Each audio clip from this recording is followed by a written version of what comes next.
Bagong. Nyerwete suaramu kaya bedet semono Bapak Tegalan. Ndrawiri kaya grojokan. Kowe ngias karo Ratu Ndrawati kuwi kadange Taruna Nata Mandura Prabu Baladewa. Tru, gentenan Tru. Piye? Oh lali. Lali piye? Kene tata upacara kraton ki wis ana. Petruk laku dodok apik banget tata krama unggah-ungguh. Bareng kowe drajak-drajak ora ndodok ora laku sing sak pernahe yen to ngadhep Nalendra. Kowe mlaku lumrah ratu tok jak salaman. Duh. Nggih nyuwun ngapunten kala wong kedunungan ina lali salah apes lan mati. Upama ana hukum praja mesti dihukum mergo kowe ora hormat karo ratu. Walah meng ngono kok dihukum to. Saiki kok kokean peraturan to rumangsaku. Wis. Wong wedok nyambut gawe kliwat wayah dihukum. Wis bayangno. Aku iki piye to karepe? Monggo sesuk bakale mesti malang rekoso kabeh. Aku ora ngrembug kuwi, ngrembug kowe iki tata. Kramamu ana. Nggih, nggih rasa getak-getak to. Lha niku ya menungsa padake aja digetak-getak. Wong niku kedunungan ina lali salah apes lan mati. Sinuwun Darma Kusuma. Kula nyuwun pangapunten nggih wau mboten nyembah.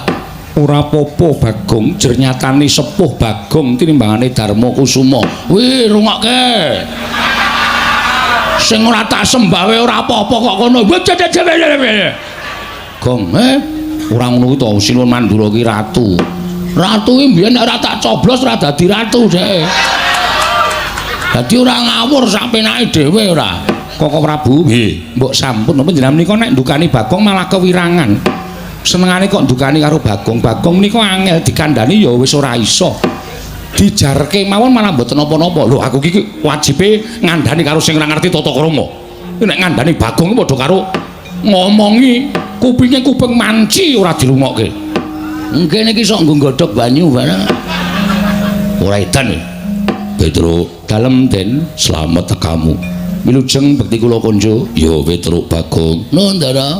Slamet kamu. Wilujeng bekti kula konco nggih Den. Ya aja clumetan. Iki ning keraton. Ku anggere sak gelemmu dhewe tak candhak tak buang jaba. Mengke kula buange dhewe mawon. Wah, aja sembrono. Nune nggih. Petruk Padhararja. Wilujeng Ndara Janaka bekti kula nggih Den. Iya Petruk. Bagong Padhararja. Pangestunipun Ndara Janaka wilujeng bekti kula nggih Den. Iya Bagong. Petruk padha slamet, Petruk padha slamet. Ndara kembar wilujeng bekti kula. Iya ya tak tampa Petruk. Iya tak tampa Petruk. Bagong slamet Bagong. Ponakan Bagong padha slamet. Wilujeng pangestunipun Ndara kembar nereng sambikala sowan kula tebesake beda bekti kula nggih Den. Iya. Tak tampa Bagong. Iya Bagong tak tampa. Ponokawan Petruk wonten dawuh sinuwun. Ana wigati apa jeneng para sowan ngabiyantara ning ngarsaning ingsun apa saka karepmu dhewe apa diutus dening bapakmu Semar. Kepareng matur ngunjuk ursanipun Sinuwun Prabu Darma Kusuma menawi wonten lepat atur kula Diagung Pangasoma kepareng kula ngaturaken tebah Siti Sekul binung teling ron klapa. Iya Petruk apurenta ambo bilih wonten lepat kula nggih kula ngunjuk atur paduka sanata. Ponokawan Petruk bener nggih. Janyatanipun kula menika namung menungsa lumrah, kula menika namung batur mila kula pribadi lan minangka wakilipun adi kula Bagong menawi wonten lepat anggen kula ngginakaken tata krami sowan ngabiyantara kersanipun sinuwun kula nyuwun ing samudra pangaksami. Ora dadi ngopo Ponokawan mara gage matura. Sepisan kemarang kula ngaturaken sembah pangabekti kula kunjuk ndungkap angka kalih estunipun sowan kula menika mboten saking pikajengan kula piyambak. Namung kula menika dapur dipun utus dening Bapak Semar. Diutus dening bapakmu Semar nggih. Lah bapakmu kena ngopo Petruk? Nuwun sewu kula tak crita sawetawis. Mergi nek nganti kula mboten crita nirokke apa ngane Bapak Semar, mengke ndak ana tetembungan undhaking pawarta sudaning titipan. Undhaking pawarta kuwi kepiye? Ngeten. Undhaking pawarta menika upaminipun kidul dusun ana ula gedene sak jempol, mengke kabar tekan tengah dusun wis ana ula gedene sak lengen, mengke kabar tekan lor dusun wis ana kabar ana ula gedene sak kempol. Kasunyatan kalian kabar menika mboten nyata menika sampun limrah. Mila sampun ngantos sak mangke dipun dakwa kula menika ngagengaken kabar menika sinebut undhaking pawarta. Iya Petruk. sudaning titipan sampun cetha saka dhuwur grojok-grojok tekan ngisor ming tetes menika sampun limrah menika sampun ngantos kula dipun sebut ginakaken undhahing pawarta sudaning titipan kepareng kula badhe munjuk atur ngersa paduka sanata nirokke Bapak Semar anggenipun maring pangandikan Punakawan ora dadi ngapa matur sembah nuwun estunipun pun wonten tigang candra menika bapak menika kaya wong lara ning ora lara bapak menika kaya wong masuk angin ning jane waras ning kula menika bingung wis ana 3 sasi bapak niku ora tau gelem sari teng jero omah le sari nggih ming teng lincak ngarep omah nika pendak tangi ora adus nggih ming doko-doko teng ngarep omah teng lincak ora gelem ngendikan, ora gelem ngomong apa-apa, nek ana tangga teparo liwat, mantuk ming diantuki tok, ora uluk salam ora tau diwangsuli. Nah, kanan sing kaya ngoten niku ndadekake kuwatir rasane ngati kula, atine Gareng kalih Bagong. Tumuli kula cah telu sowan ngersanipun bapak, Pak ejane eneng ngopo? Nek bapak kuwi duwe pepinginan, bapak kuwi duwe kekarepan, bapak ngendika karo anak-anak, mergo anak-anak iki saiki wis mentas kabeh. Nek biyen isih cilik anak-anak iki dikula mentah karo bapak ning nek anak wis mentas kuwi duwe kewajiban kula mentah karo wong tuwa mergo urip iki cakra manggilingan bener Petro mula nek bapak duwe kegayuhan bapak kuwi duwe penjaluk ndak aturi paring pangandikan mengko aku Gareng karo Bagong tak budidaya mituruti apa sing dadi pepinginane wong tuwa bareng kula matur ngoten niku bapak terus krekel-krekel waune sikile jegang terus medun siji unjukan daharan sing dicawiske simbok pinten-pinten dinten ora tau dijaru ora tau diunjuk terus teh niku diseruput terus nglinting udut iya Petro terus paring pangandikan Petro jane aku meneng wae iki aku ora mikir marang kahanan apa jenenge iki kulawargaku anak-anakku bojoku ora aku ora mikir kahanan karang kadempel wewengkonku ya ora ning kowe ngerti Semar urip ning alam padang kuwi ketoke ming derajate ngaceplik ning kewajibanku abot mula mbiyen nalika aku ditanting pilih dadi dewa apa dadi titah aku milih dadi titah aku pengen ngleksanakake kewajibanku iki kanthi tuntas dadi pamomong para satriya ngateken ati suci pepayung budi rahayu wiwit aku momong samarteng jagat Prabu Rama Wijaya nganti pindah saka tlatah Hindu ning Nusa Jawa aku momong marang leluhure para Pandhawa sing aku jenak, sing aku tentrem, sing aku ayem ya ming momong para Pandhawa. Wiwit kuncung nganti gelung, wiwit jabang nganti celabrang.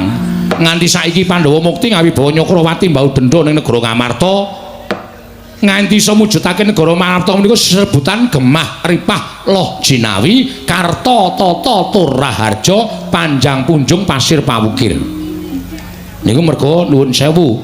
Peperintahanipun sinuwun menika saestu menomersatukan kawula. Iya Petro, nggih.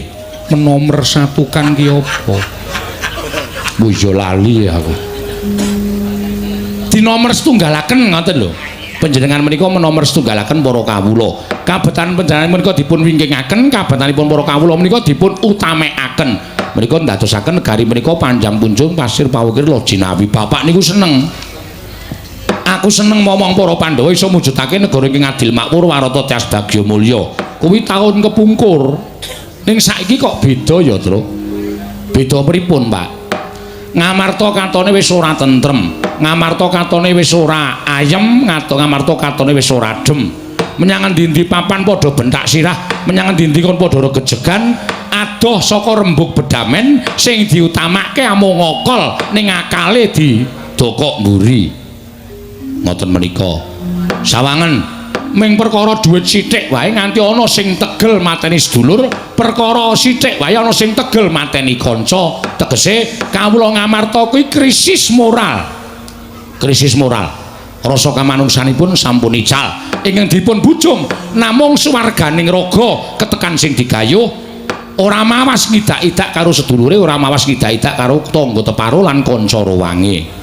Lah nek kahanan kaya ngene iki negara Ngamarta iki ora suwe meneh bakal remuk bubuk dadi rempon, Tru. Monggo nek nganti Ngamarta iki engko remuk bubuk dadi rempon, sing disalahke dudu sapa-sapa. Nomor 1 sing disalahke Semar. Mergo Semar ora iso mranata marang Sagung Kawula negara Ngamarta. Semar ora iso nuntun marang para Pandhawa minangka dadi pengayoman ingkang tresna asih marang kawulane. Ngoten niku. Bapak ngoten niku ulin ngendika wonten karo nangis. Bapakmu karo nangis nggih. Lah bareng ngoten terus ngendika melih. Mula kowe nyawanga to. Aja nganti wong Ngamarta ning kawula Karang Kadempel wae sawangen. Papan-papan panembah ora padha diparani, papan-papan pasinaon ora padha diparani, sing dipapani parani papan-papan maksiat. Ngegungake kemaremaning raga ning ora gagas marang kemaremaning batin. Ngoten niku. Iki negara nek tak nengke wae mesti bakal rusak. Negara nek tak nengke wae mesti bakal remuk. Mula aku pengin duwe gegayuhan ya kuwi mbangun kayangan. Lah kula kaget. Semar kok mbangun kayangan niku Semar niku gablek apa cobi? Wong Semar niku nuwun sewu urip mawon ketayalan mangan ping 3 men sing wis apik banget biasane nggih ping pindho. Iya Ponokawan nggih. Dereng nganti kula matur kesanipun Bapak Semar, Semar anu napa jenipun? Semar pun paring pangandikan. Petro, kowe kaget aku muni arep bangun kayangan. Aja kaget. Aku mbangun panganganku ora mbangun papan sing magrong-magrong, papan sing dumadi saka jamrut hergene Mas Mutiara sing embane kaya kayangan ora. Ning sing tak bangun ki kayangan, tegese kayangan ki sanepa supaya wong urip ning negara Ngamarta ki embane mapan ana ing kayangan. Kayangan ki adoh saka diya dinya, adoh saka rasan rinasanan, anane amung urip tentrem sayuk rukun tetunggalan cipta rasa karsa lan karyane. Manunggal tetunggalan ngangkat karyaning praja kuwi urip ning kayangan anane nikmat tentrem ayem rukun mrika uripipun tiyang wonten kayangan. Mula aku pengin mujudake kawula kuwi uripe mbane ana ing kayangan. Mula pengin bangun moraling para kawula. Wah ngoten niku terus kula jenggelek. Lah terus syaraté napa Pak? Niku gegayuhan luhur. Nek Bapak paring dawuh kaya ngoten kula mboten ajeng meneng mawon ning kula arep sak biyantu karo Bapak. Kowe sowana ning Ngamarta. Ndaramu Pandhawa 5 aturana tedhak ning Karang Kadempel sinambi mundi pustaka Jamus Miyang Jimat Klimasada. Apa to sababe aku dawuh kowe supaya ndaramu tedhak ning Karang Kadempel? Mergo ngene, Tru. Kawula ora butuh dhuwit. Kawula ora butuh disoki brana picis. Kawula iki ora butuh disoki bondo donya, mboten. Ning kawula iki butuh dicedhaki atine. Dicedhaki rasane. Nek panjenengan Ndara Werkudara Ndara Janaka niku tansah caket nyaketi para kawula niku mboten sadikon kawula rumangsa digatekke niku mesti bakal gumregah sengkut gumregut mbangun praja mujudake negara ingkang adil makmur warata tias bagya mulya. Cekap semanten atur kula. Wassalamualaikum warahmatullahi wabarakatuh. Ngaten mawon panjenengan kersa rawuh teng Karang Kadempel matur nuwun. Dene mboten kula nyuwun dasar-dasaripun menapa lan kanthi pawadan menapa panjenengan mboten kersa diaturi rawuh wonten Karang Kadempel dening Bapak. Mongko gegayuhane Bapak niku luhur, gegayuhane Bapak niku apik. Iya Petro, nggih. Ning gandeng Pandhawa kuwi dudu aku tok. Tok. Ratu kok ngendikane dudu aku tok kuwi piye? Ya mergo aku guneman karo Ponokawan. Tata basaku ya kudu padha karo kowe Petro. Aja bedak-bedake ingsun ratu sira kawula. Cocok niku seneng kula. Ngoten. Terus Pandhawa kuwi 5, Werkudara Janaka lan kembar aku tak nanting kadang-kadangku ya Petro. Nggih kula semanggaken. Werkudara piye? Mangkat. Kula sandadaku ki an gunung tanpa guna. Gegayuhane Semar becik ora mujudake kaperluane pribadi ning kaperluane negara. Mulayu Petro nun kondo bapakmu yen kanggo Prabiya, Semar aja ngetokke Prabiya. Jodipati sing bakal ngetokke Prabiya. Alhamdulillah. Masuk 1 proposal. Petro semono uga Madukara ora bakal wegah. Aku bakal bantu karo bapakmu. Petro kantong bolong semono uga aku bakal bantu karo bapakmu. Petro yen perlu kasatriyanku digadekke dhisik ora apa-apa. Dinggo ragat bapakmu. Bapakmu gayane luhur Petro. Matur nuwun Gong, krungu dhewe Gong. Wah, sukses kowe. Heeh. Aku engko usulno bapak ya. Usul kaya apa? Aku dadi bendahara. Anggere muni dana mengalir kok njur bendahara ora. Sapa sing jujur anake bapak ki kejaba ming aku? Wo. Gareng wingi bar di parani polisi. Lho. Ngopo? Nilepke dit RT lho. Kowe ya ngono. Saiki sapa sing ngaku? Semar ki paling percaya ming karo aku wis to aku dadake bendahara. Iya siap rasa kuwatir. Petro dalem nanging wohaya rasaku. Sebabipun yen aku inggih mengko budal marang Karang Kadempel banjur kaya ngopo penggalih Koko Prabu Ndarawati. Lho, sebabipun Koko Prabu Rawuh ning Praja Ngamarta uga mbutuhake pusaka Ngamarta. Pusaka napa? Pustaka Jamus Miang Jimat Kelima Sada. Terus mula ewuhaya pangrasaning sun kudu kepiye nggonku bakal nengahi perkara iki jer rawuhe dhisik Koko Prabu Ndarawati tinimbangane Petruk. Mboten sebabipun kok Sinu Ndarawati nyuwun pusaka menika menapa? Negara Ndarawati ketaman pegebluk akeh kawula ingkang sore lara esuk ketiwasan esuk lara sore nandhang pralaya. Mongko bisane waluya kudu ditumbalan pustaka Jamus Miang Jimat Kelima Sada Petruk. Waduh. Lah mongko rawuhe dhisik Nata Ndarawati tinimbang kula. Iya Petruk mongko pernatan Ngamarta sapa sing dhisik didhisikake sapa ingkang mburi ya tiba mburi. Ora mawas kuwi sanak kadang utawa kula warga dhewe yen pancen tiba mburi ya kudu entuk mburi ingkang dhisik nadyan para kawula ya kudu didhisikake Panakawan. Waduh Gong, kacau iki. Kacau piye? Ora sida entuk dana. Loh. Ana apa? Perlu durus lho tra iki. Kose ora sabar. Sabar piye ana apa? Awak dhewe sowan kalah dhisik. Kalah dhisik karo sapa? Sinuwun Ndarawati. Mergane Sinuwun Ndarawati ya nyilih pustaka Jamus Miang Jimat Kelima Sada. Kok iso sebabar nggo ngopo? Ndarawati ketaman pegebluk Gong. Isane Waluya Nirmala Temahjati, Jati Temah Mulya.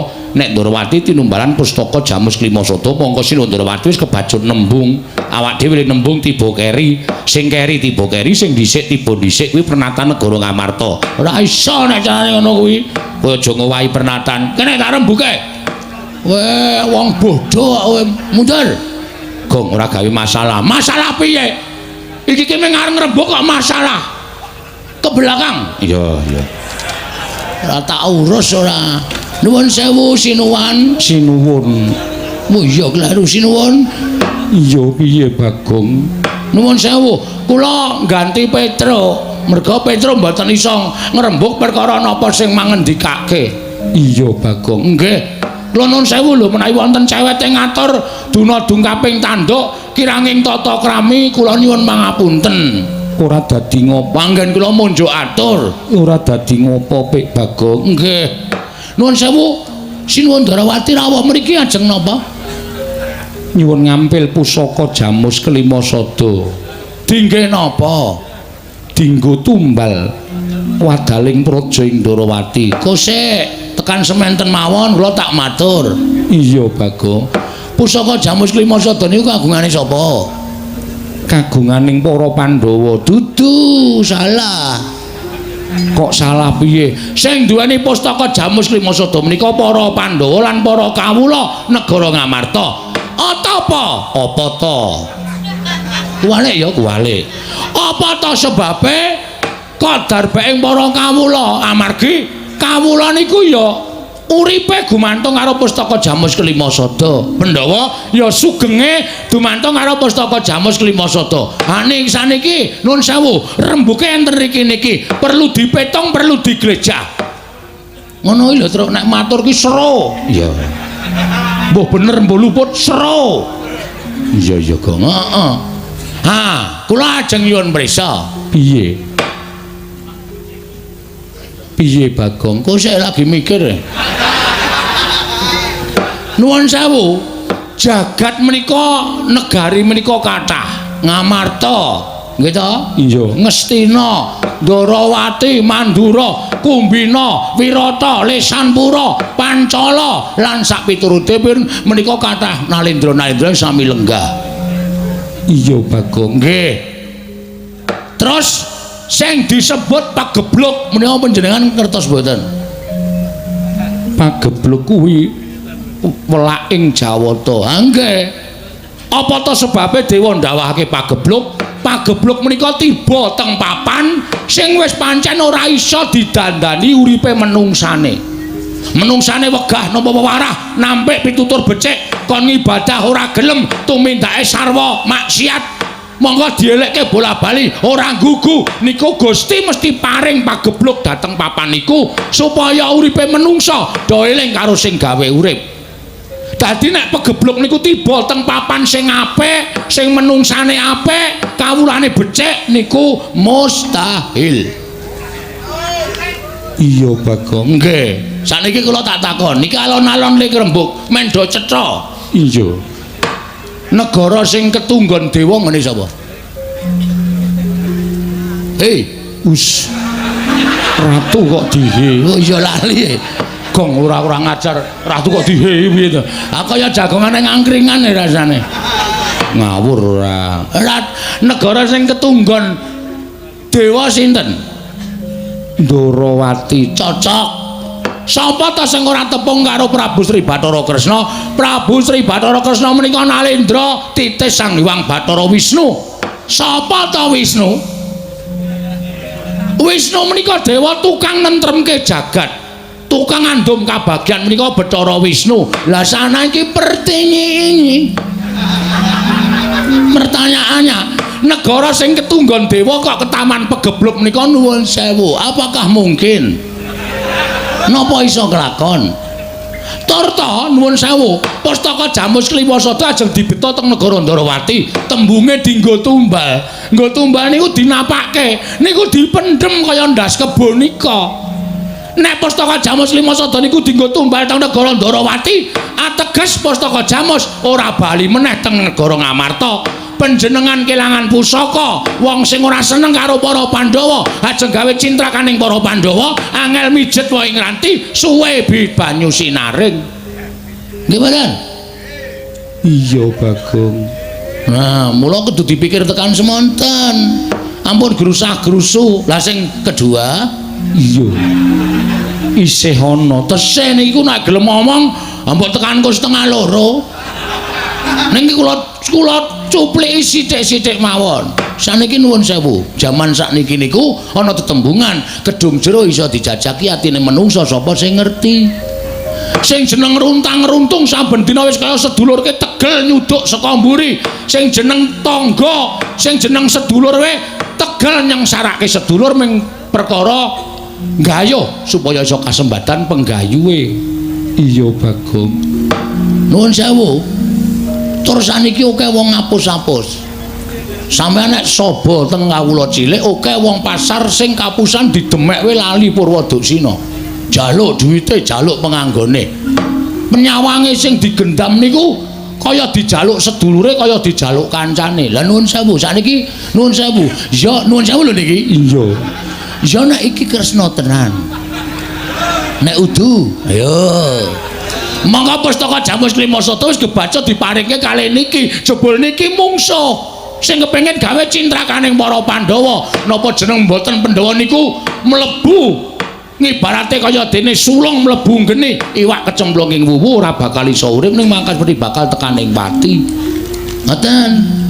Dadi nalendrane ampun sembrono. Dadi ratune kudu nganggo peninggal lahir lan peninggal batin supaya aja gampang diblithuk panjalmaning mungsuh sing nyamudana kaya dene kanca, kaya dene sedulur, kaya dene pepunden. Mula kudu ngati-ati. Sampeyan curiga kali kula ya kena. Bagong ngomong kaya ngono kuwi gek Bagong duwe niat ala karo Puntadewa. Kenging mawon ning sing dadi nyatane boleh dibuktikan. Kula niku asli napa mboten niku boleh dibuktikan. Iya Bagong. Nggih, mula kudu ngati-ati. Ning kula ya ora arep menging sampeyan melarang Wong isih murah kok larang. Oh iya lali aku ki ngomong tak campur-campur soalnya ya. urip nang Jakarta 2 dina dadine ya 2 dina ya apa ora wonten kula mboten ajeng menging panjenengan maringaken pustaka Jamus Limasada kalian Prabu Kresna mboten monggo niku purbawasa wonten asta panjenengan ning nek kleru le maringke nuwun sewu ana tetembungan kriwikan dadi grojokan geguyon dadi tangisan ngembet dhateng kawilujenganipun para Pandhawa ning nek diparingke karo Semar kula ya ora apa-apa matur sembah nuwun ming hitungane meten nek diparingke Sinuwun Darawati pustaka pisah karo para Pandhawa tegese Pandhawa kelangan pusaka Pandhawa kelangan kekuatan ning nek Semar paring dawuh Petruk Bagong Pandhawa kon rawuh mrene bareng karo pustaka Jamus Limasada tegese Pandhawa ora pisah karo pustaka Jamus Limasada monggo pun saniki sing apik sing pundi kudu sampeyan iso nemtokke nek sampeyan luput gane nemtokke wah wis tegese sampeyan ratu sing kurang mat nggone ngempake permana jati sinuwun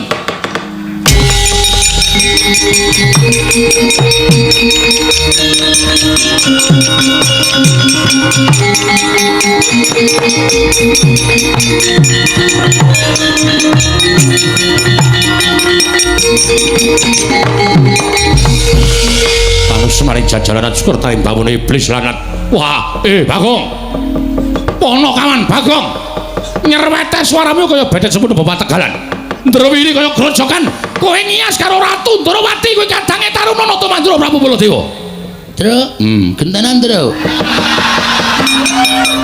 kandangi sisan mah kowe nek karo wong Paduka umah gentenan wis engko nek sing dibutuhke kowe ora ya kowe ngewangi aku ora aku adimu ya sabar aku duneunake to aku le ngomong ngawur kok ya kowe le ngomong ki nyocok penggaling para pepunden nyocok penggaling para nalendra ana ora ngono ndak mengko ora rampung-rampung perkarane wis gak diwangsuli nyuwun pangapunten wonten dawuh sinuwun aku butuh karo Bagong ngomong nek aku lagi males nuwun sewu Bagong kalih kula sami mawon Bagong kalih Petrus sami mawon ming kula menika wau mboten tegel matur sing tegel Bagong ya kula aturke karo Bagong dadi wis pancen tok ajang yen to apa kang diaturke Bagong mau sayekti pancen wis tok gonta saha kadohan nggih mboten ajeng kula selaki Petrus nun kowe ngias karo Ratu Ndrawati kowe ngilani karo Ratu Ndrawati kowe padha karo ngino karo Ratu Ndrawati kowe ngerti ora Kresna kuwi sapa lho piye iki ayo apal wong kula nderekke Sinuwun Ndrawati niku biyen kok takon Kresna kuwi sapa Kresna ya Kresna karo aku ki apane panjenengan kadange werda mula aja nganti ngawu gawar-gawur Bagong dilikke cangkeme kono ora waton jeplak ing atase kawula sampeyan dhewe nek karo Ratu Ndrawati padha karo ngino karo Ratu Mandura Prabu Baladewa nuwun sewu Bagong niku adhiku sampeyan mbelani adine kula ya mbelani adhiku pun padha dadi nek sampeyan ajeng nyeneni karo Bagong mangseneni Petruk mangseneni Ponokawan Petruk ing atase adimu ki Ponokawan gedhi bal 17 wong elek nyala mripat mung kere kok wani nyenyam marang asmane Kyai Prabu Kresna nuwun sewu to Den mbok nek ngendikane sing penak kula ki wis do ngerti rasa temang ngendikake seru-seru Bagong ki wong kere gedhi bal 17 wong elek nyala mripat mung batur piyai semanten iki wis prisa kabeh kula niku mung batur Bagong ya batur Garing batur Semar batur ning nek omongane iku sing penak ora usah dicolok-colokke teng mripat to mengko nek sampean muni kaya ngoten niku nek nganti kula wani pripun lho kowe wani karo Baladewa nuwun sewu sing jeneng cacing menika dipidak menungso ngolet niku ora ngrasake lara ning butuh males karo sing midak mula nek nganti Petruk niku duwe perasaan mang cocok terus rasane Petruk nek nganti kula nesu nuwun pangapunten bagus yen pancen karo nesu nesu malah kuwi sing tak ajab yen pancen karo nesu gawes ngadeg jejeg karo Baladewa Truk ayo wis ditantang kaya ngono meneng wae payah wae ngadeg Truk ya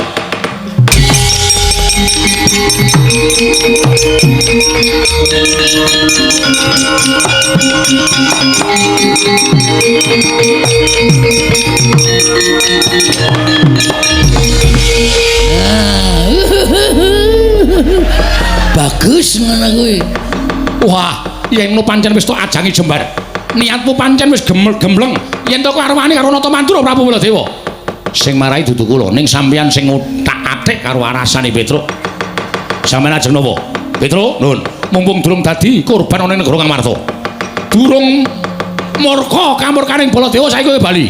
Nun, kowe bali. Bali pripun? Bali ning Karangkadempel. Kandha karo bapakmu. Kandha karo bapakmu. Bapakmu kon ngilo karo gicoke. Bapakmu kon ngilo karo cengle. Ing atas derajatting Ponokawan ming Semar kere. Wong ora duwe karep bangun kayangan. Kowe arep bangun kayangan ki sing digo ragat apa? Bapakmu niki gablek apa? Oh iki dadi masalah lho, Mas. Iki dadi masalah lho nek omonganmu kaya ngono iki dadi masalah. Ya, Kong? Heeh. Semangkean kowe. Bapakku dinek-nekke, Tru. Wani, Tru? Ya iya. Bapakku metu ngomahe jekoke kirik-kirike tak beleh kok. Bagong ora Tak kirimke kowe lho, Tru. wah, masem iki. Dosa kok ngejak-jak kancane ora. Nek sampean ngunek-unekke bapak kula ora trima. Nek sampean ngunekke kula Petruk wong Gedibal, Petruk wong kere, Petruk niku wong randuwe, monggo tak akoni. Tur dasare niku nyata. Nek sampean ngunek-unekke bapak niki wis nanting karo atine Petruk, kula kudu wani karo Prabu Baladewa. Bener bapak niku wong sekeng, bener bapak niku wong randuwene, rasa mang biya warake teng endi-endi ngenten iki. Rasa bengak-bengok nek Bapak Semar niku kere, rasa bengak-bengok Bapak Semar niku wong ora duwe. Kabeh wis do prisa Bapak Semar niku Ponokawan. Ning nuwun sewu, derajatmu karo derajate bapak iki dhuwur bapak bol. Lho. Bol piye? Ah jenengmu sapa? Dundang bol kok ora gelem. Baladewa ku nek ngundang bol ngono. Heeh, abing. Wis. Jijik kok ora. Kowe marahi kok rumane. Dhuwur bapak derajate tak kandhani. Bapak niku nek gelem urip teng kayangan, bapak niku dewa, nika Sang Hyang Bathara Ismaya. Lho. Kae iki Bathara Ismaya, kae kakangne Bathara Guru. Rungokke, orang ketap-ketip. Kae kakangne Bathara Guru. Aku nek dolan ning kayangan ki nek nyeluk Bathara Guru, Om ya, Tru. Heeh. Rumangsane padake. Berarti nek nyeluk Betari Durga, Lek dengkulmu ya ora.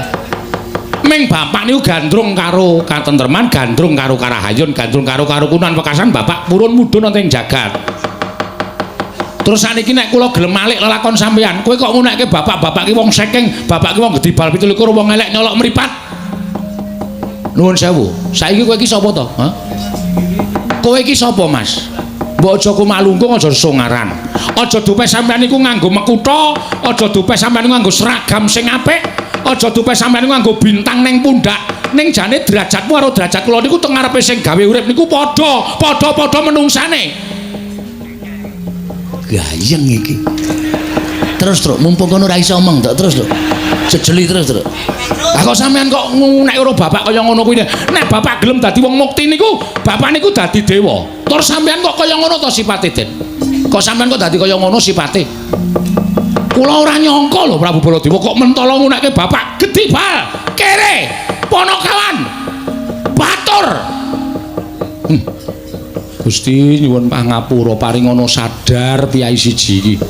Sampeyan prisa mboten dek nyalon dadi ratu mbiyen sampeyan sobo tengene bapak kon dadi tim sukses. Krasa mboten? Krasa ora sampeyan? Semar, aku tulung ngono. Nek aku dadi Ratu Mandura kene sok tak aspal, kene sok tak nehi pos ronda. Saiki ndi nyatane? Heh? Wangsulan. Keseron, Gong. Cangkeme gedhe keseron ora. Tak polke volumene iki. Ben mangkel aku. Nek dadi Nalendra ki sing dadi pengayom, nek dadi Nalendra iku dadi sing ngayomi, sing mangku karo para kawula aja adigang adiguna. Sampeyan ora awet nek dadi ratu nek carane kaya ngoten niku. Sampeyan ora awet nek dadi Nalendra carane kaya ngoten niku. Kudu tresna asih marang kawulane. Mergo sampeyan dadi ratu niku kewajiban paring kabagyan dhateng para kawula, mboten kawula menika mang dadekke pancatan sirahe nggo lenggah teng kursi niku mboten. Ning mang junjung derajate para kawula. Nek sampean kepengin diajeni rumangsa dadi ratu niku apa werdine Sang Prabu kula tak takon. Dar wae. Terus ora iso omongan to Sandra. Ketap-ketip gleleng padake Petro S2 ya, Tru. Heeh. Beton untumu. Lho untumu ngendi? Universitas Tugu Muda ora untumu. Sak penakmu dhewe ra. Dadi pengayom sing apik. Apa werdine Sang Prabu? Sang Prabu niku nek basa Kawi tegese pelayan, tegese niku nglayani masyarakat. Ora sampean duwe derajat duwe pangkat terus karo sapa-sapa. Sia-sia sing sumeh, sing senyum. Lho, sumeh niku kebak barokah. Sampean sapa-sapa? Sale. Aja sing ora ono disangar-sangarke men kabeh wedi, nek wedi terus dindak sirahe sak penake dhewe. Ora apik carane kaya ngono. Wah, iblis lanat. Malah ngino karo nata matur Prabu Baladewa. Petruk. Nun. Tak gawe sayembara. Sayembara napa? Sapa sing cilik gedene iso ngungkul kadetane Baladewa? Menang kaya pustaka Jamus Miang Jimat Lima Soto. Pripun niku? Kecepeten kula radung. Ora paham kowe ngerti apa? Lho. Sing ngombe terus ngono cilik ngono aku gedhe. Ngawur. Nggonamu cilik ngono aku gedhe ra. Sapa sing cilik gedene sing kadetane Baladewa? Menang bayang pustaka Jamus Lima Soto. Nuwun sewu kula mboten marahi. Ning nek Petruk ditantang kula karo sapa-sapa ora wedi waton pathokan kula bener. Metu jaba. Ayo metu jaba kula tandangi. Wah, kuku karepe dhewe karo.